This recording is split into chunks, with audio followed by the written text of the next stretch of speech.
Coming up on this episode of Nintendo Cartridge Society, how about 1,000 more Korok seeds? It's dangerous to go alone, so the Nintendo Cartridge Society goes with you.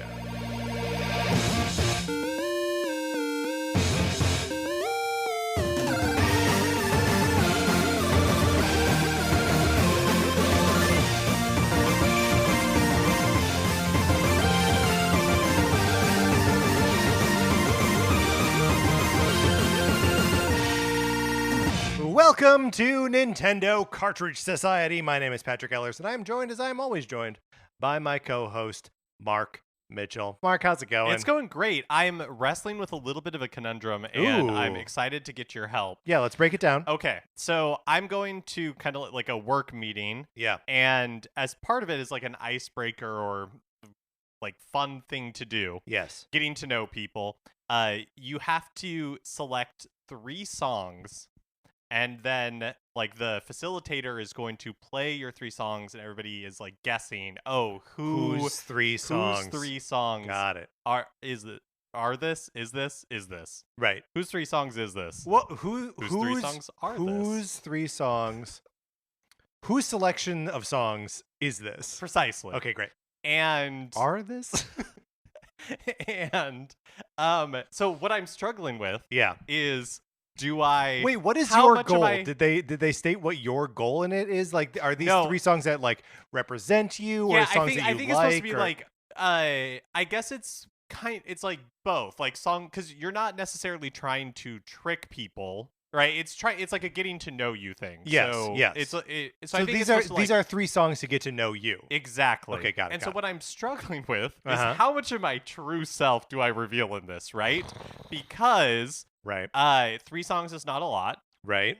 So I could choose 3, like, for lack of a better term, like pop songs, Right. You that can't I do like. that. You can't do that. or There has to be at least one musical theater piece in here. well, this is the problem, because it's like, okay, 1 musical theater piece, 1 video game music piece, Yep. and then the Murder She Wrote theme song. Are these my 3? Is that right?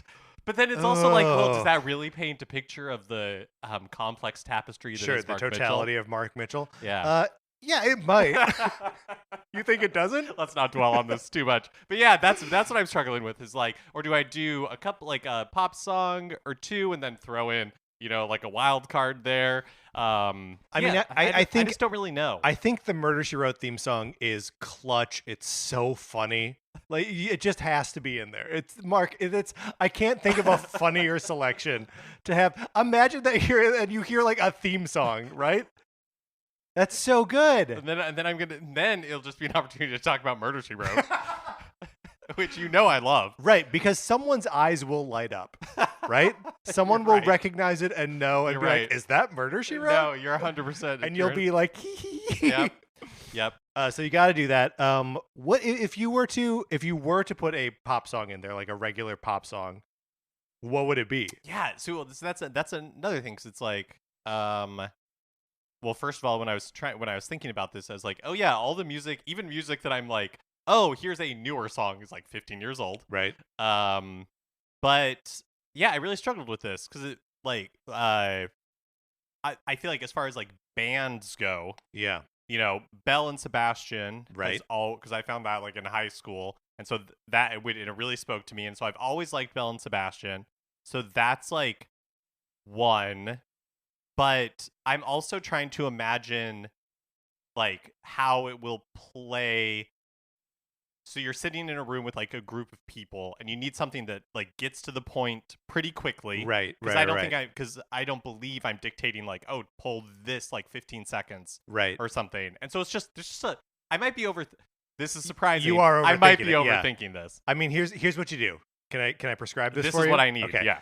You so Murder She Wrote theme song, absolutely. Which Jump- I'm thinking 3rd. Like yes, last. yes. Yeah, okay. Jump Up Superstar and Shapoopy. All right, it's done. Those are the 3. If you would like to hear us talk more about Shapoopy, you should get on over to patreon.com/Nintendo Cartridge Society, because we are currently making our way through a miniseries that we are calling NCS Goes Broadway, which you would have access to if you support us at the 8-bit or 16-bit levels. This next month, we are going to be talking about The Music Man. Mark, that episode's already been recorded. Yep. It exists, and it's a fantastic conversation about a musical that Mark really likes, and I have feelings about as well. But we will talk about Shapoopy there, so you can kind of feel like you're in on that that meeting, that icebreaker, getting to know you that Mark is doing for work. Also, there's a bunch of other great rewards available, so you can check us out at patreon.com/Nintendo Cartridge Society. And if you are supporting us there at any level, or if you are supporting us there at no level, you can join our Discord. Email us at nintendocartridgesociety@gmail.com, and we will send you an invitation. And Discord, we haven't explained Discord in a while, but it's like a chat room filled with people who are just listening to the show and talking about Nintendo kind of all the time. Yeah, it's a constant delight. It is a constant delight. We had a good conversation about why the Trade Federation was blockading Naboo at the beginning of The Phantom Menace. Found some conflicting information between Legends and canon. And look, it's great. This is the kind of fun we're having in there. Also, Nintendo-related stuff, too. Thank you to everyone who is in the Discord, who supports us on Patreon, or who listens to the show. We appreciate you immensely. One more thing you can do, one more thing we need you to do, is we are going to be doing an episode next week where we are ranking our hobby horses. Mark, what's a hobby horse? Yeah, it's like what we're looking for are characters or things that we talk about on this show a lot that we have a lot of affinity for, but most people probably don't care about. Yeah, when I guess that's like sort of the headline. Just and anything that we dwell on more than seems appropriate. Yeah, imagine, like if you were to make a list of the things that you wish we would never talk about ever again. Okay, well, I don't know about that. But like just for example, yes. like Rusty or Rusty's Real Deal Baseball, yeah, would great be example. a hobby horse of the show, because not a huge cultural footprint, but something that's near and dear to our hearts. Yes, and that we will bring up on any occasion that we can. Any occasion that we and look, we make up the topics for these episodes. Like, no one's forcing us to keep bringing up Rusty, or even forcing us to come up with contrivance for mentioning Rusty. But we do it. We do it every week. So that's what we're looking for. Yeah. Is just we're going to be doing something with that list, and we have an idea of we have some ideas what we think our pet characters are, our pet projects are, but it'd be helpful to have an outsider's perspective too. Yes, so if you are in the Discord, you can add them there to the latest episode discussion. If you are not in the Discord, please feel free to email us, Nintendo Cartridge Society at gmail.com. Tell us what they are, and if you have something to say about them, add a little context, whether you like that there are hobby horses or not. That's all valid. That's all useful. We are going to be compiling all of that data and ranking them somehow. But we got a twist here. Don't worry about it. It's going to be cool. All right, Mark, are you ready to pose a to pose a hypothetical question? Hypothetical question? What is this? It's not a. Yeah, it's a hypothetical. It's a what if, right? It's a what if. Let's talk about what if Tears of the Kingdom did have DLC.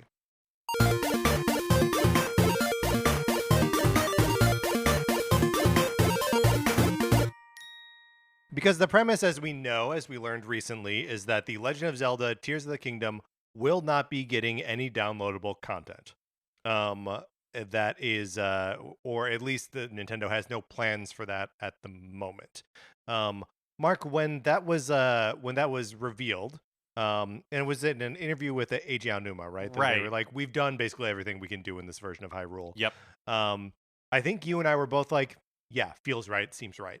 Because the game is so expansive, it incorporates so much of what was added in Breath of the Wild. But so, that I think it didn't come as a surprise to us, but it did seem to come as a surprise to I don't maybe it wasn't even a surprise, but like it was a newsworthy item. Yeah, definitely. I mean, I think there was that open question because Breath of the Wild got DLC that, could we see something similar for Tears of the Kingdom? Right. But I agree, it did feel like a complete experience, not just Tears of the Kingdom itself, but it also felt like, oh yeah, this version of Hyrule, this is a great kind of endpoint for that. And I Yeah. don't really know that we Yeah. need more. Um, but that being said, I've had so much fun with both of those games that I'm I would never be opposed to more ways to experience that world. Yeah, yeah, yeah. Exactly. So what we're gonna drive to here is we're going to talk about some things that we would have liked to see come to the game as DLC. Just kind of pitch them out fantasy style. But in kind of the lead up to that, let's review what did exist in the Breath of the Wild DLC because that's an obvious parallel, right? And one of the things that you pointed out before Tears of the Kingdom released is that we knew the Breath of the Wild was going to have an expansion pass Yeah. before the game released. Like you could buy You could buy it the on expansion pass March 3rd. on Yeah. release day. Yeah. And we never heard anything about that for Tears of the Kingdom. Yeah, that's right. So like it was baked into the proposition for Breath of the Wild from the get go. I can't recall if we knew.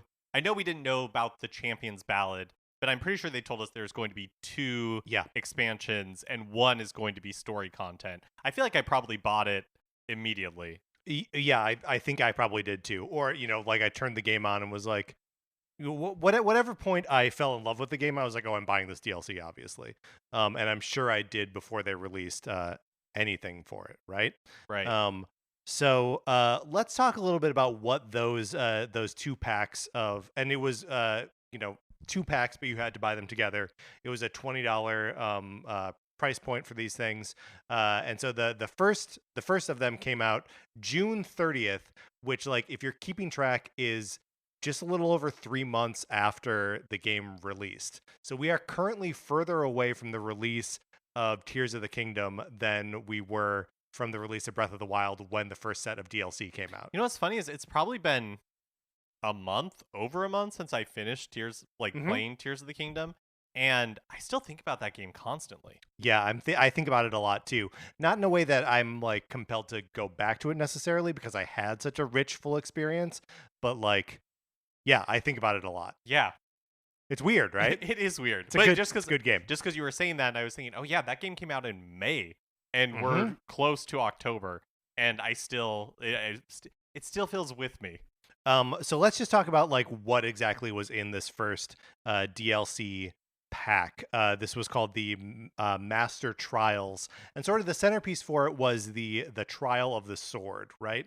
Which was this extra mode that you like game mode that you engaged with by going into the Lost Woods and putting the Master Sword in its pedestal again and being transported to like another world where you had to take on these like progressively harder series of rooms with nothing. Yeah, right? so all of your resources were stripped from you, and no armor, no weapons, no equipment or items of any kind, and you just had to like scavenge for what was in there. And like it would get to the point where you were like fighting guardians and stuff. Like it got very, very hard. I can't remember. So I never beat the Master Trials because it did get too hard for me. But I spent a good amount of time, maybe like 5 hours going through it. Did you? I can't remember. Did you beat it? I don't think I beat it, but I did get to the because it was in like 3 different slivers, right? Right. And I know I beat the first 2, and I think I like attempted the third one a bunch of times and like never finished it. The reward for doing it was that you got a like permanently charged up Master Sword, right? Is that right? I can't remember. I honestly can't remember. Strong enough to wield the Master Sword's full power and splendor anytime the sword is usable. So I think that just meant that it always had the sword arrows, right? You didn't have to have full health. In any event, like that was like the big chunky part of it. There's no equivalent for that currently in Tears of the Kingdom. That's right. But so other things that were available as part of this first set of DLC, the Hero's Path mode, where you could see where exactly you'd been on the map, and like see it like happen in real time. Yeah, this was super fun because it also was a great way to see where you haven't been in Hmm. Hyrule. Because I spent so much time in Breath of the Wild just exploring Hyrule, and when Heroes Path mode was released, it was really fun to be able to see. Oh, there's a huge just like area that Yeah. I haven't in this region Yeah, look at that this I just huge never canyon explored. that I never went to. Yeah, so Yeah. that was really fun. It was also really funny because it would show all of your deaths, and you could speed Right. through your entire You could progress. play it. So Yeah. you could see And there'd be a little like accent to go, if you kept dying in the same area. Yep. Which in the beginning of that That game, first I did, Lionel, yeah. man, when you're going up by the Zora Kingdom and like he just wipes you out over and over again. So that was really fun, and I thought it was fun. It was introduced like later in the as part of the DLC, so Right. I'd already played a bunch of the game, and so that was a really fun way to experience it. A lot of these things that we're going to be talking about that were included in the first DLC were all just included in Tears of the Kingdom. Yes. Like you could unlock them as part of the Pura Pad, but I didn't really engage with Heroes Path mode Oh, I did in Tears of the in Kingdom. Tears. Yeah, I totally did. When I got around to wanting to like look for more, I never got all of the shrines in Tears of the Kingdom, but there was a while where I was like, yeah, no, I want to just like see where I have been and where I haven't been. I found it pretty useful. And it is interesting that it's something that you have to unlock, which means that it sort of simulated the same like delayed release, and that I had traversed so much of the map by the time I got Heroes Path mode that it had a lot of information. Oh for yeah, me. that's an interesting point because I did those pretty early in Oh, my did you? Okay. playthrough. So like I had the travel medallions and upgraded I like the did Pura not, Pad and all yeah. that stuff before that. But that's a good point. You could go a lot of the game without ever unlocking that. You just mentioned them, so let's hit on the travel medallion, which is also part of the Master Trials DLC for Breath of the Wild, but is just something that you can upgrade into getting in Tears of the Kingdom. Basically, lets you like put down your own fast travel points. Yeah, and super useful, especially when you get somewhere like really high or really far in Tears of the Kingdom, and then there were times where I was like, "Oh, I am not ready to do this right now." Yes. So I would just throw one of these down and know that I could just fast travel back instead of having to build something to fly up really high again. Yep. I mean, I've got a travel medallion spot laid down right in front of the approach to Ganon. Oh, Like it is immediately like if I want to get back to it, I can do it right now. And the travel medallions there were 3 of them, right? In Tears of the Kingdom. But in Breath of the Wild there was just the one. So even made better in the base mode of Tears of the Kingdom. Master mode was another thing that came as part of the original Breath of the Wild DLC. That is something that is still like severely missing from Tears of the Kingdom, is a hard mode. Yeah, and I think since Skyward Sword, all of the games have had like a hero mode, Yeah. which is kind of like a new game plus. And It's kind of, but like you don't get to carry any of like your stuff forward. yeah, that's right? true. Yeah. That's true. I guess it's just a hard mode. Yeah. Yeah, it will be weird that Tears of the Kingdom presumably will never Right. get one. Well, especially because like in terms of like combat and difficulty overall, Tears of the Kingdom is an easier game. And I think it's probably a better game for it.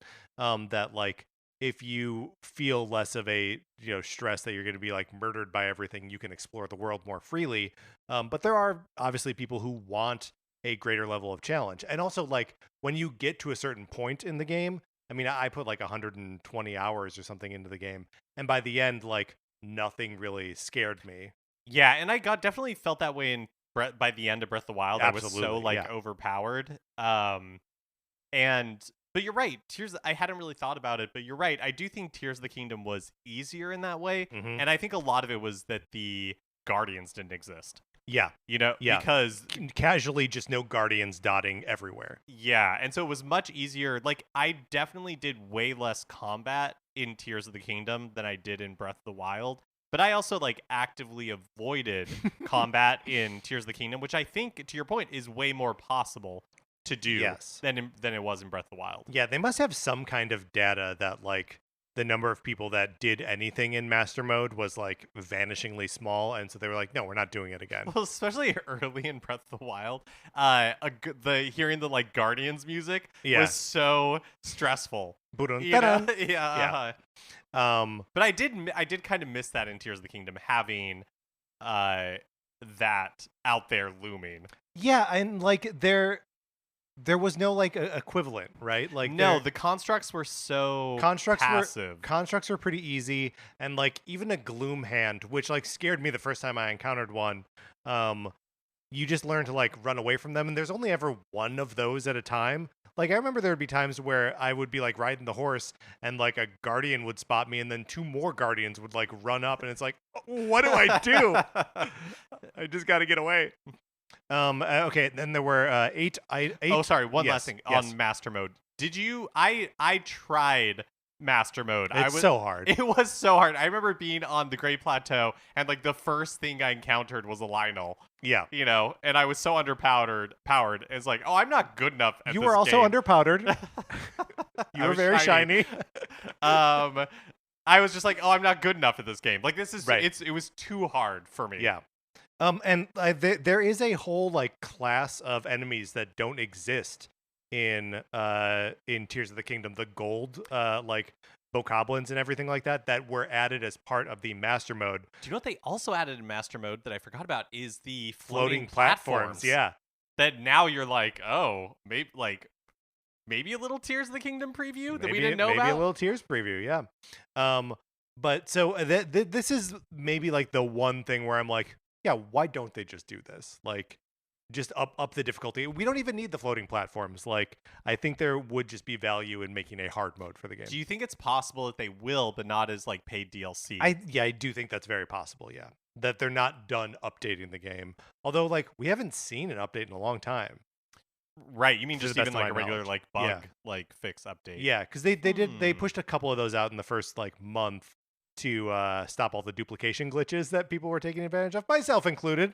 But yeah, it hasn't really, or at least I haven't clocked any updates to it. Yeah, recently. I wonder if maybe they would do something around like, hey, there's this next generation Switch, and for $15 you can like unlock upgraded graphics and also a master mode. Yeah.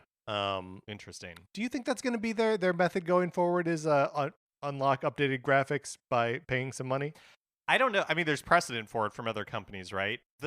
Yeah. So the thing that I've been thinking about, and this is a total sidebar. We're taking a total sidebar. We're in the middle. We haven't even finished talking about the first DLC pack. I love it. The thing that I've been thinking about around all this, the Microsoft leaks, right? Yeah. And in the Discord, we were having a discussion.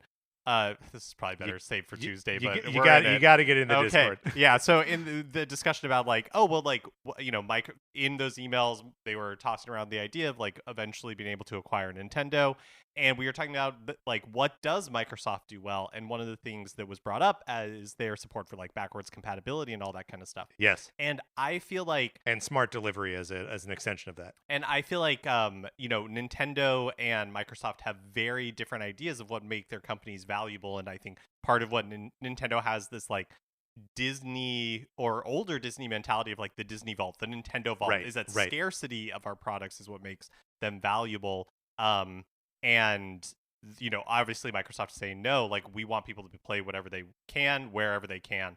And modern Disney.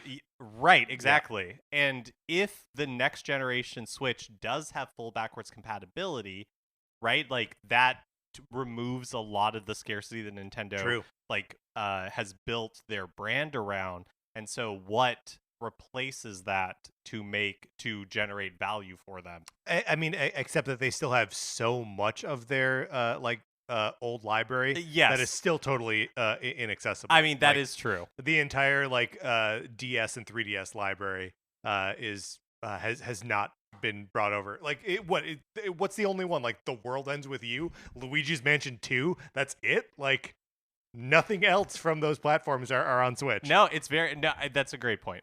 So to answer your Someone question, fact check me on that. I can't possibly be right. But to answer your question of do I think that they will go down that road? I don't know. It doesn't feel very Nintendo-y Yeah. to do that. And so that's why I'm wondering, like, Master Mode or something, like, is there a way that they package it Yeah, I hear differently what you're than just saying. like, Yeah. here's a next gen upgrade? We'll have to see, I guess. Okay, just to round out what else was in this DLC, there were 8 treasure chests added that had different clothing items.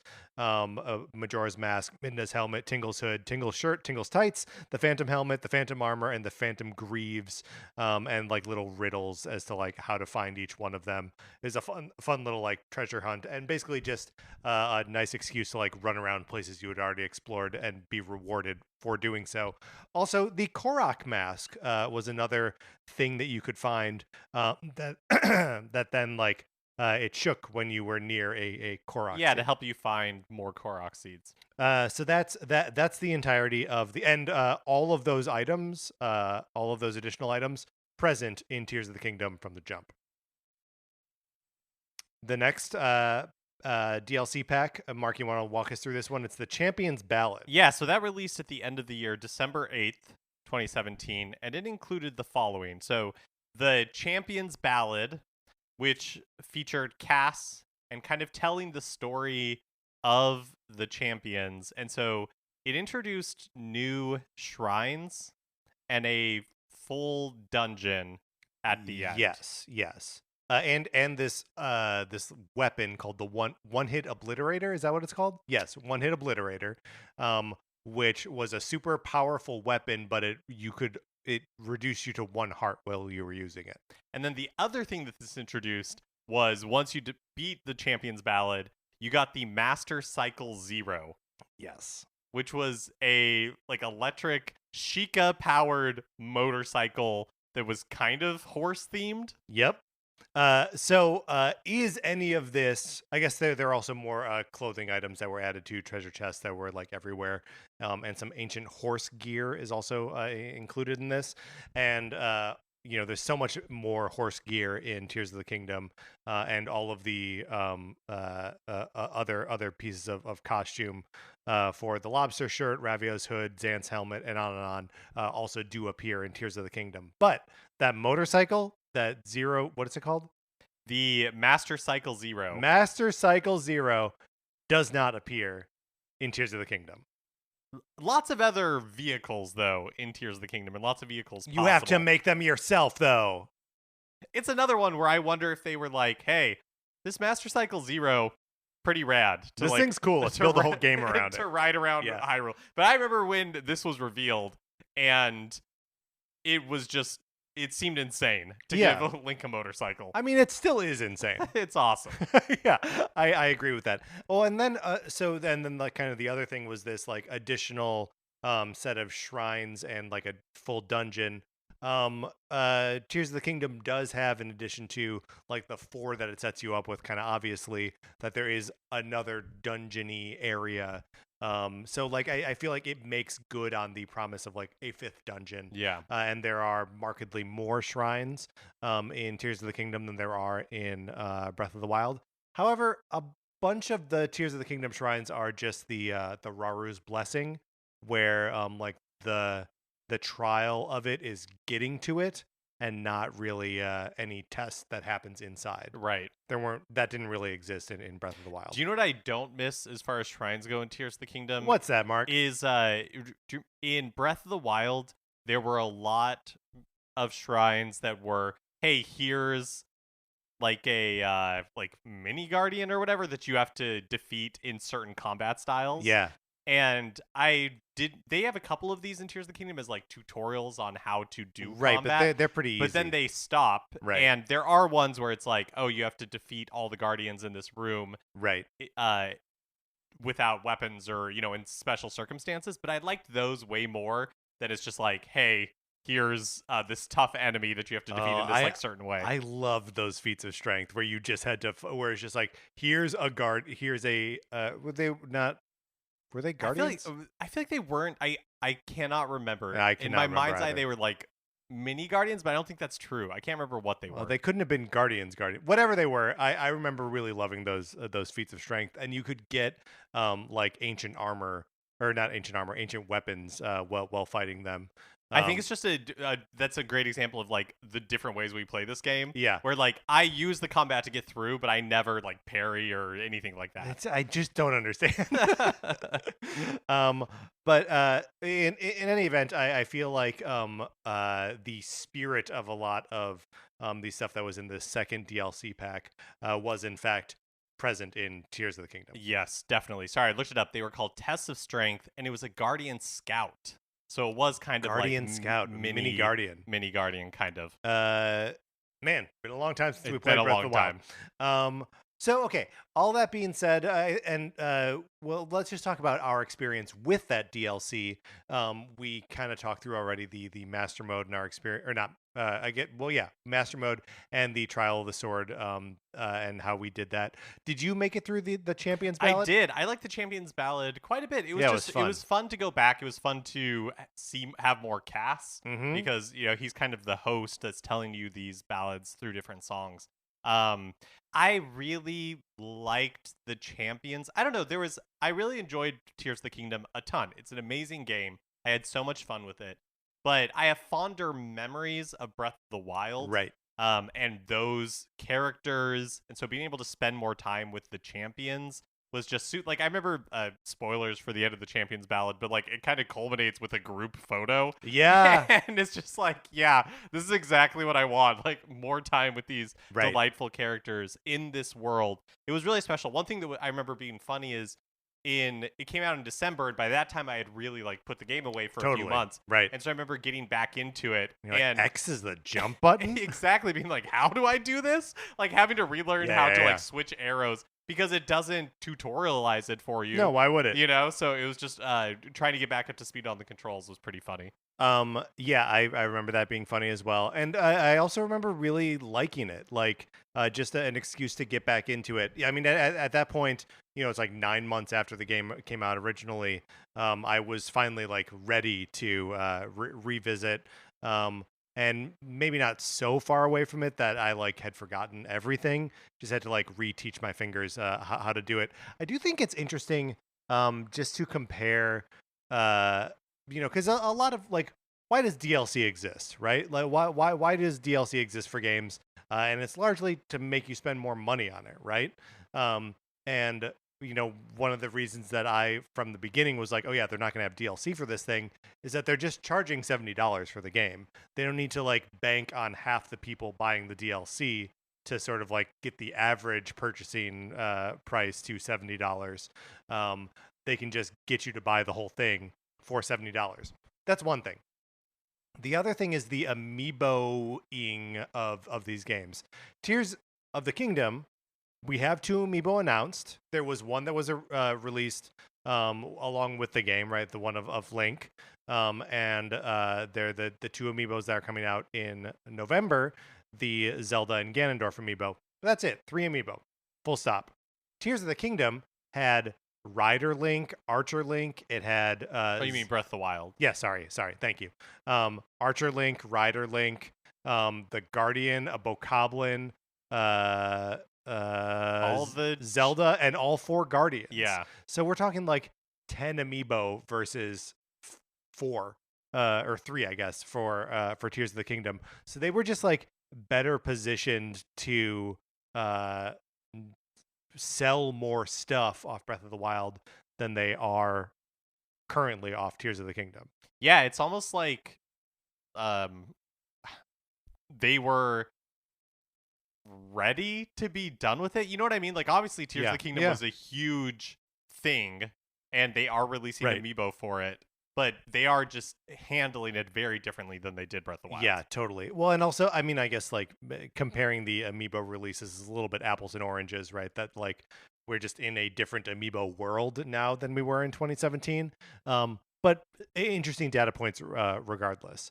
Mark, do you have any other like experience with sort of like RPG or like adventure game DLC in general that like you have gone back for? Yeah, I've been trying to think, and there may even be examples that we've talked about on the show that I'm just blanking on. Yeah. But in the moment, I can't really think of a lot of Nintendo DLC that I've bought snipper clips.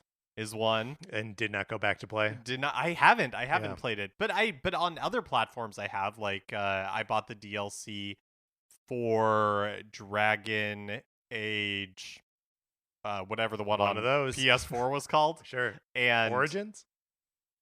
no, that was Inquisition? Inquisition. I There think we that's go. right. Dragon Age Inquisition, and I played all of that. But yeah, I don't really have a lot of memorable DLC experiences. Yeah, I gotta say it is the rare set of DLC that gets me to go back to something that's not like a competitive, like Mario Kart DLC I'm gonna go back for every time. A fighting game DLC I go back for. But something like story based or in like an adventure mode, unless I'm coming to a game later, it's really hard for me to like play the game, put it down, and then come back later when there's more content. Yeah. Like I loved Fire Emblem Three Houses, but Yes. I didn't pick up the expansion pass for that. And I think a lot of times it's like, especially with an RPG, I have You just my forget what you were doing. and I have my experience with Yes, it, right? yes. I've Mhm. spent 60, 70 hours, whatever it is, on this game, and then I'm not necessarily looking for more a lot of the time. Yeah, I mean, I do think it is a great way to add value for people coming to the game later. This is how I played Spider-Man on PlayStation. I played it on PlayStation 5, but like I got it with all the DLC already packed into it. So as soon as I finished the game, I just like kept rolling into. It uses the same New York, uses the same Spider-Man, like and just like more stuff to do. And I was like, yeah, great, give me more story missions, make it harder. Like, yeah, awesome. Mm-hmm. I'm all the way there for it. And is like a good case for like waiting a year after a game comes out to actually engage with it, because you can have a richer, fuller experience, usually for less money. But again, not really Nintendo's MO. It'll still cost you $60 to buy Breath of the Wild new. There was a while where I don't think it's like standard Yeah. for, I don't think for new copies of Breath of the Wild, but there was a while that they were bundling it all together. Oh. But I don't know if it was, I can't remember if it was, like maybe it was $80. Yeah. But I want to say that they had some sort of like collection where you got everything for 60. But I don't know. I can't Yeah. remember. Well, keep an eye on those if you're interested. These things do go on sale from time to time. All right. Which leads us to the sort of main event here, where we are going to pitch our ideas for. Look, we've been told, hey, no DLC for Tears of the Kingdom. You're bad. You're going to bed without DLC, right? But what if we did get one? Yeah. What if they changed their mind? What if they changed their mind? What if they're like, you know what? You can have something. Mark, we've got a couple examples here of things that we would like to see. Why don't you lead us off here? Sure. Okay. So my first DLC that I would like to see is around the Lucky Clover Gazette. Yeah, this is great. So this is the newspaper in Hyrule in Tears of the Kingdom, and there's a bunch of side quests that you do with, I guess, really kind of like the Cass equivalent of Tears of the Kingdom, which is a big old bird named Pen. And Pen Pen is a reporter, and you meet him at the different stables in Hyrule, and you're investigating reports of Princess Zelda sightings. Yes. And I enjoyed doing these, but it felt like I wanted more out of the Lucky Clover Gazette than just mechanically than what was there.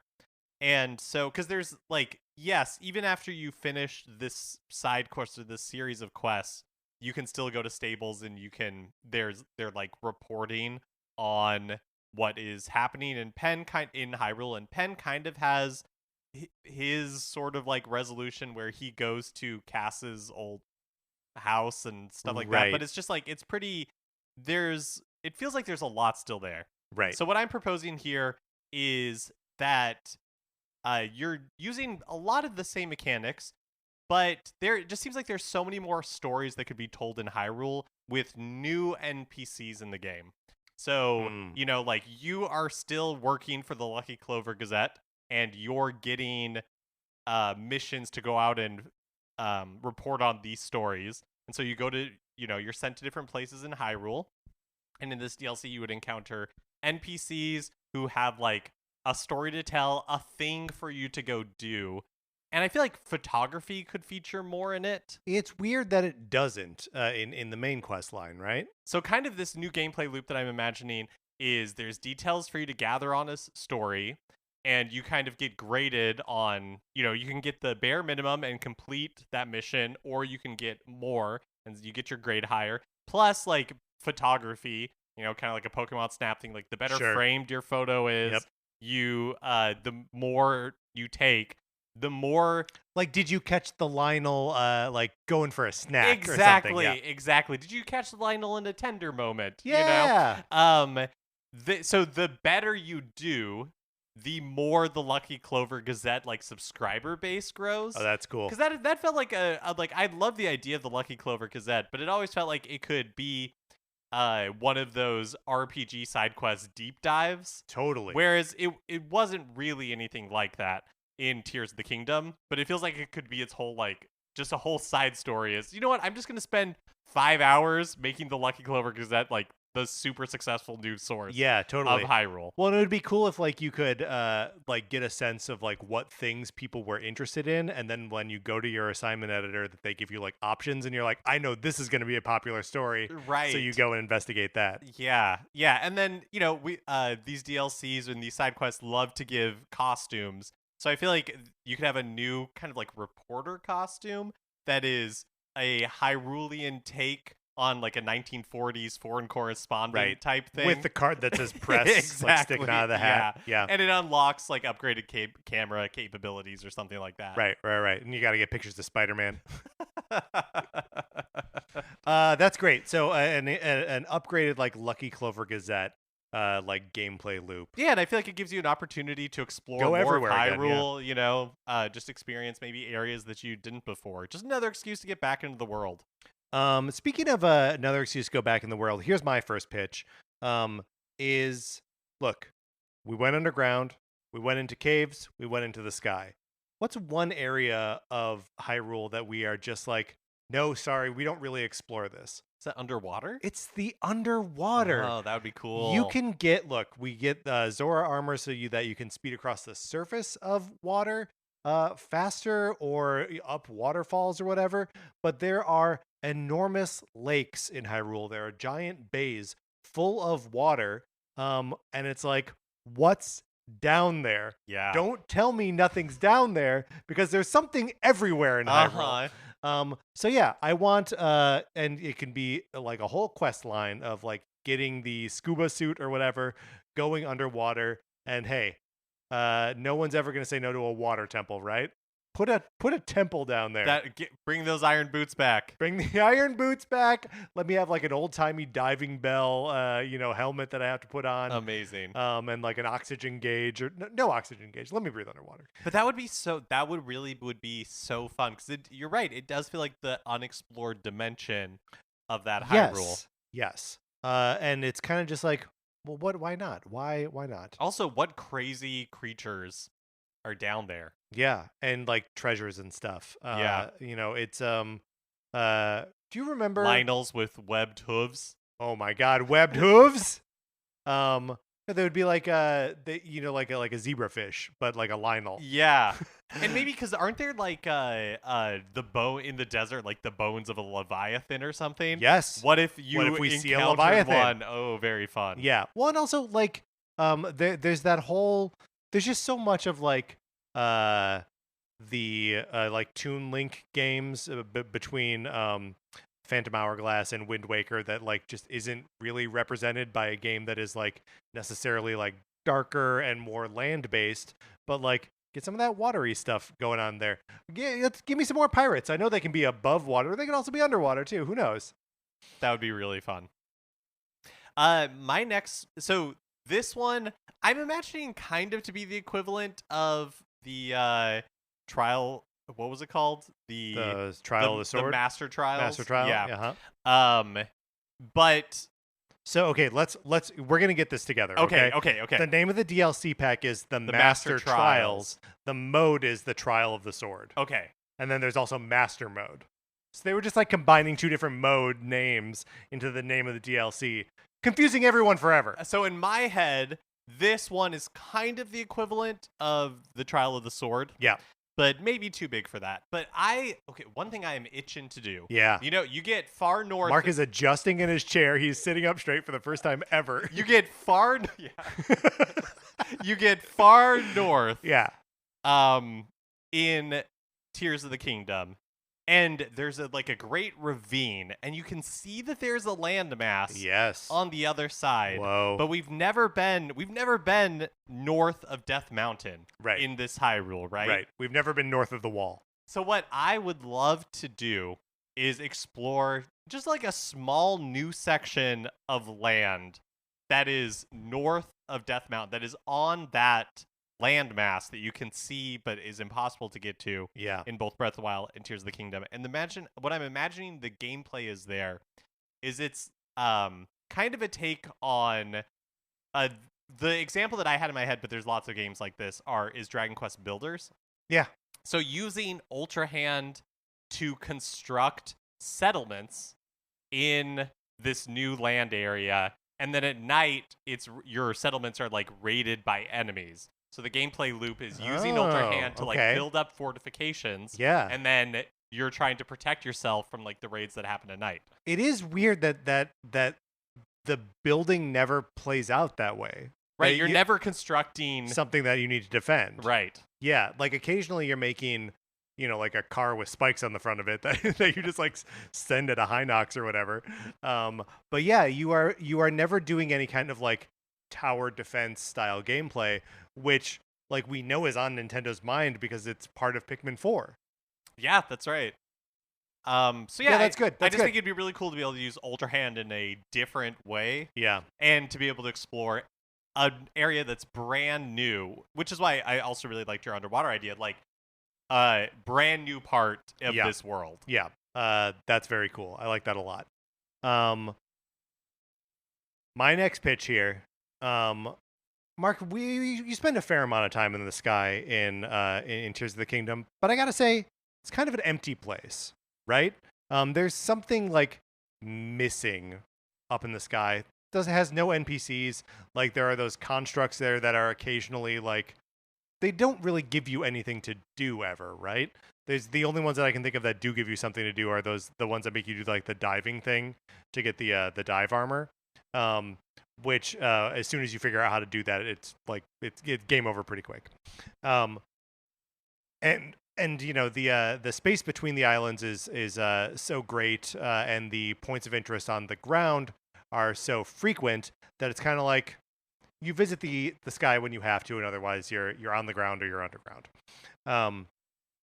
What if there was a mode where we like, I don't know if it's like into the future or into the past or what, but where we take away the surface and the only thing you can experience is what's happening in the clouds, and there are people who live up there on the Sky Islands. Oh, cool. So just to, like anything that looked like it was a building would become a building. And again, it's probably like a time travel thing, right? Right. That you're catapulted into the past, and there's just like clouds below, and you can't go down to Yeah, Hyrule. maybe it's like a take on like Skyloft from Skyward Sword, which Totally. is kind of that setup where there are these sky islands in the sky, right? And there's just cloud cover underneath, and nobody has ever ventured to the surface before. It's and a hey, whole different world. Give me a loft wing to fly between them. Yeah, like maybe the loft wing can't get like vertical high enough to like reach the highest heights, but like you could still get from one to the other. I just think it would be, I love Tears of the Kingdom. I love how big the world is. I would frequently get frustrated by how little it felt like there was in the sky. Yeah, and all the Sky Islands are the same. Yes. You got some ruins, you got some trees. But yeah, you would even, some of the really like tall islands, you would get to the very top. And there'd be nothing there. There would be nothing. Yeah. That would be so cool. And it'd be nice to see, like you said, like, oh, what did this look like? Because there's like ruins of some buildings that seem like they could have been like small temples or something like that, but to see what those looked like in their prime, to have people on them, to have different biomes instead of it all being this kind of like autumny look would be a lot of fun. Yep. And hey, just give me an excuse to be in the sky longer. A bustling sky island that can Yes. act as your hub for the adventure. And you're right, maybe it is in the future. And because people in Hyrule, there's now all these just like sky islands up Right. there. So So maybe maybe they they, find a way to colonize them. uh-huh. That would be pretty cool. Yeah, I mean, I guess all I do want is like a sky loft up there, and so I can pretend like I'm still in Skyward Sword. That'd be great. That'd be really cool. So then my next proposed DLC here Yes.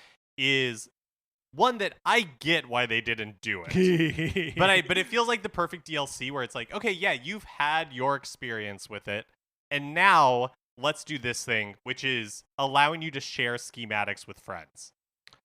So I create, because I am not Wow. incredibly imaginative when it Yes. came to building things in Tears of the Kingdom. I was all about function over form, and I was not particularly creative. Like, if there was somewhere super high that I needed to get to, I would take my time. I'd make like a hot air balloon, put some rockets on it, shoot the rockets, then put some flame in the hot air balloon, and slowly for a couple of minutes float up till I got where I needed to go. I was not building anything crazy, but it would be really fun for people who, to my mind, for people who are making these really creative things to be able to share those schematics with friends. So if you built something really cool, that you would just be able to share that with me, and then I could use Or just auto build to like find the pieces and then put it all together. Right. Or even just have like a common place where you could upload and like see what schematics your friends uploaded or whatever. Yeah, it's that's crazy that's not actually part of it. And then in fact the like total lack of like any connectivity between players, like this is the most like wholly single player experience Nintendo has like put out on the Switch. I mean, other than maybe Breath of the Other Wild, than but I kind of get it, because I think the point of Tears of the Kingdom is for you to use your totally imagination to figure out how to solve these puzzles and these problems. So the way that I did it is gonna be different from the way somebody else did it, and that's kind of what makes it fun. And so I think if they were just available from the beginning, and I could just go online and just like copy somebody else's like crazy X-wing that they built, right. it kind of takes away the purpose of But the then game you have a little access bit. to a crazy X-wing. And that's why I think his DLC would be perfect, because it's like, oh, I've had my experience, and now I want to experience this X-wing for myself. It's funny because it could be like a whole like Yiga thing, right? Like that could be like the like story impetus for it, that you're like finding a secret Yiga stash. And so it'd be like Yiga Master Mark, Yiga Master that's so funny. Patrick, and like all of their designs. Yeah, I just think it'd be really cool to be able to share that stuff with friends. Yeah, that's a perfect idea, and it's something that is a lot of the things that we're pitching are like heavy asks, but that is not a heavy ask at all, right? Do you suppose that something like this maybe existed at some point? Because wasn't there a listing for the game before it was released that had online, like Nintendo Switch Online compatibility included in like the list of selling points of the game? Yeah, it was like the Nintendo Switch Online logo as part of like the marketing for the game. And yeah, that just feels like a marketing person like throwing everything out and being like, it's got to have online functionality. Why wouldn't it? And why doesn't it? I guess is the answer, or is another question. All right. So for my next pitch, this one is a little bit of a moonshot and doesn't seem like possible, and is in the same line as of multiplayer and online functionality that we were talking about, and that we were talking about a fair amount leading up to the sort of like greater reveals about this game. We saw all of these all of the scenes where like you are teamed up with the other champion sages, whatever they're called, and like fighting alongside them, and it is a cool part of the game to have these like computer controlled characters fighting with you. I just want the ability to invade my friends' games and control their like spirit friends with them. Let me control just any of them, right? Like it would be so super fun to go into someone else's game and control one of their sages. That would be really cool. And it feels like something that could work similar to how like Dark Souls works, where you're summoning them for a boss battle or for a Yeah. limited Yep. time. And it's not like the entirety of the game is uh playable together online, but that, hey, it's like, yeah, I'm going to go raid Ganon. Yeah. Do you want to team up with me and play as one of these sages? Yeah. Well, because like, and it wouldn't be that you're bringing like your Link into someone else's game. Like you're still controlling like Genobo or whoever.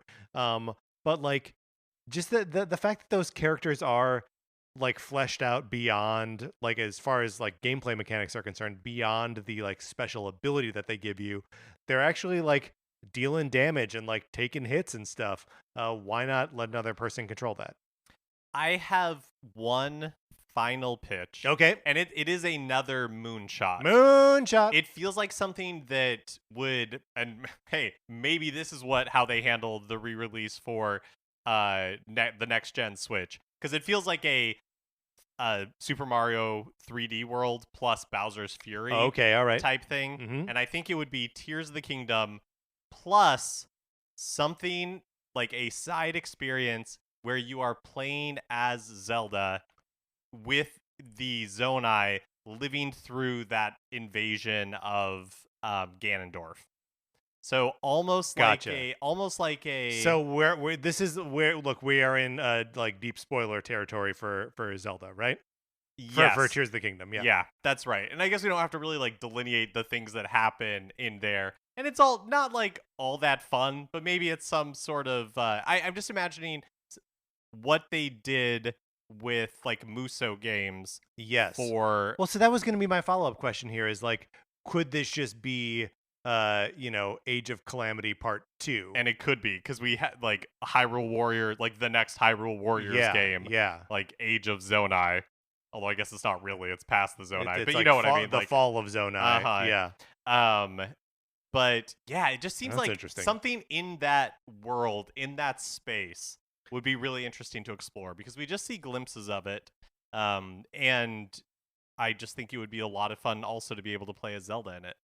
Yeah, I mean I think playing as Zelda would be clutch, right? Like it's cool how active she is in like the story, and the sacrifice that she makes is very compelling and like some of the best story stuff in a Zelda game ever. But yeah, let me play as Zelda. I've got one more pitch that I feel like is a full pitch. And then we'll see if we have any other like throwaway ideas after that. Again, I'm going to be spoiling the fifth sage here a little bit. Not a little bit. I'm going to be spoiling her existence in its entirety. Minoru, a Zonai, one of the Zonai people, when she comes back, is not a spirit like the rest of them. Is instead embodying the personage of a like robot machine that you build. And when you finish putting her together at the end of the Spirit Temple, there is a like another robot that you have to do battle with. And I was struck in that moment by how very ARMS, how very Punch Out, how very Tellero Boxer the whole thing is. And it's a quick fight. By that point in the game, you're pretty well powered up, and so like it's not super challenging. But what if there was just a whole gauntlet of boxing bosses? They could be themed after Tellero Boxer characters and Punch Out characters. What if there was just more of that to engage with, where you really had to pay attention to like, oh, I got to make sure I've got like the mace on her left hand and a flamethrower on her right, and really like wait for the right cues and like really build difficult boss fights around that mechanic. I really love this. And what another great opportunity for a little bit of multiplayer in Tears of the Sure, Kingdom. yeah, Minoru versus Minoru. But yeah, no, I love this where it's like, okay, it's post, like Ganondorf. Yep. The world is restored. Hyrule is rebuilding itself. And as part of that, there's a new sport, and it's like these Construct boxing. construct boxing. Yeah. And so people are building these crazy constructs and going at each other with them. I think that, and they're all in this sort of like barbed wire, Yes. boxing ring type Yeah, thing. I mean, it's basically just battle bots in Tears of the Kingdom. Yeah, I mean, that's a great. There you go. That's your elevator pitch, and it's perfect. Wouldn't change a word. Yeah, I mean, I think it would be really fun and a nice way to expand on a mechanic that is present in the game, right? Yeah, totally. Did you? Can we just talk about Minoru for a second? Did you use her much? I frequently turned her off. No, I did not use her. I didn't turn any of the Guardians off. I probably should have because they kind of gets annoying a little bit sometimes having all of them running around. Yeah. But no, I did not use. I did not use Minoru. Yeah, I really didn't either. Like sometimes when like you have to use her in the depths to like walk over gloomy areas, I did that some, but I mean it's ultimately like she's too slow or something. The game feels weird. Yeah, didn't find it particularly useful as a companion or actually like controlling it. Yeah. So okay, what else like do we have other like quick like throw out there things? Obviously, I think a hard mode would be fun. Right. Hard mode would be fun. I never understood. I mean, I guess you just like can sleep, but that there wasn't like a faster way to like change the time of day. Mm-hmm. That like there if there was just some sort of like a song of time to move forward or backwards through time without having to like find a fireplace or a fire and sleep at it. I mean, one thing that I love in the Nintendo Switch Online games and I miss from the Nintendo 64 Nintendo Switch Online is the ability to just like rewind 30 seconds. Ooh. And that I feel like that'd be another kind of like, oh yeah, you've already played the game. Here, we're going to give you this 30-second rewind. Right. So you can just like use that in your adventure. Yeah. I also wish there was more to do in the map room in the like temple on the north end of the Great Canyon. Because that map room was super cool looking. Felt like you were in the beginning of Game of Thrones. And like I guess it showed you the location of all of the memories, right? All the tiers. But like, but then you collect them all, and there's no like got to go back there because this thing happened or anything. Yeah. And I don't know what I'm asking for here, but just like something a little more fleshed out there. Yeah. What do you think about the fact that we don't have Cass in this game? And is just missing. Mm-hmm. Pen is kind of like the replacement. I mean, honestly, if you wanted to do a DLC that was purely like, hey, Cass is back and he's gonna tell these they're not champions. We've already sages. Yes, it's like the Sages ballad. I'd buy that. Oh yeah, I'd be are into you that. kidding? Of course. New song from Cass. Yeah, totally perfect. Anything else? Any other like outfits or like armor sets? There are so many armor sets in the game that it feels pretty comprehensive. I guess I would like to see more of the look. Nintendo and Nintendo fandom can try their hardest to forget that Triforce Heroes existed, but I will never forget. I don't understand the hate for Triforce Heroes. I don't understand it either. You can put Link in a little dress and make him run around. So like, let's get some of those costumes as DLC for Tears of the Kingdom. Super fun. And just put Madame. Yeah, and you know what? Madame Couture could visit Tano Village. Yes. Where they're already obsessed with fashion. It's already all right there. It's right there. Mr. Policeman, I gave you all the clues. Yeah, if only you would have. You think people are going to remember the Snowman? Was that the name of that movie? I think it was. Yep. All right. Well, so those are our ideas for DLC for Tears of the Kingdom. Mark, let's close this out. What do you think is the likelihood of us ever getting any DLC, let alone the what we've mentioned here? I think low. I think pretty low. You think even with like Switch 2 that they're not gonna? I do. I think Tears of the Kingdom is Tears of the Kingdom. Yeah, I think that's probably right. Closed book. Well, if you listeners have any ideas that we did not already It would be weird for us to have the same ideas, right? But if you have other ideas, please email us Nintendo Cartridge Society At @gmail.com gmail.com. or get in the Discord and share your ideas there. That's going to do it for this episode of Nintendo Cartridge Society. Thank you so much to our 16-bit patrons, Connor McKay, Patrice Millette, and David Hendley. We appreciate you all a lot. We appreciate everyone who listens so very much. Anthony DeLuca made our logo. Our theme music is provided by 8-Bit Betty. You can get more of his music by going to 8bitbetty.com or by listening right now. For my co-host, Mark Mitchell, this is Patrick Ellers saying thank you for listening.